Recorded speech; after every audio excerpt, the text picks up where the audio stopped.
Good morning. I'm Blair Tyndall with the Wayne County Office of Emergency Services, and I'm here today to give you an update on the 911 radio system project that has been talked about earlier this year and had kind of fallen by the wayside as far as reporting back to the public. So I felt it important today to let the citizens know exactly where we're at, what we're doing, and how the project is progressing. We constructed 2 towers that were not currently constructed, and those towers were in Seven Springs and Mount Olive. We are beginning to install equipment there, and the equipment, the hardware that makes this new system run is almost completely installed at this point. The repeater sites have been placed, the microwave systems have been in place, and we are at the point now that we are starting to install the new equipment at our 911 center and beginning to get ready to do that switch over as well.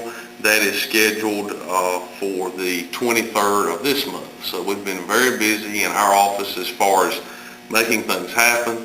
October the 15th is when we will start designing the profiles for the radio. Here for just a second and explain to you what I mean by the profiles of each radio.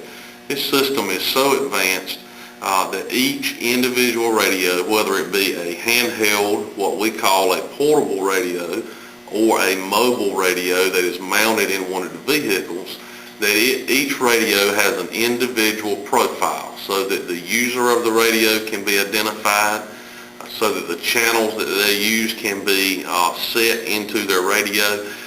We're really moving into a whole nother realm of communications, two-way radio communications, because now everything is digital and it is all controlled and driven by computers, hard drives, and it's really an advanced system. So that will begin on the 15th of October.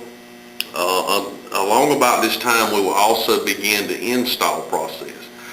We will install, it's slated now for about 1,200 end-user units to be put in police cars, sheriff deputy cars, ambulances, fire trucks. Everyone that's on the system will do a massive install at one location for all of those to be put into place. And then on November the 12th, our timeline is to do acceptance testing. We have a standard, as we said earlier, that 95% standard, and we will be involved in that testing in conjunction with the vendor, Communications International, who is actually in charge of the project. We will be in conjunction with them testing the system, making sure it meets the requirements that we have set forth and our expectations as communications professionals for when we are slated to have the system turned over to us on November the 29th. That is a current schedule. And just keep in mind that this timetable is somewhat flexible and that things will arise that may change the timeline just a little bit, but we are on schedule. If you're out riding around the county, we have 5 tower sites. You see a lot of activity at those sites, and the hardware and the really hard work is really starting to be put into effect now. We have about 50 to 60 of the vendors' employees here in Wayne County. They're working sometimes around the clock. So we just wanted to let the public know, let the Wayne County taxpayers know that the project is moving forward. Your money is being spent well, and we're going to have a state-of-the-art system when we're all said and done.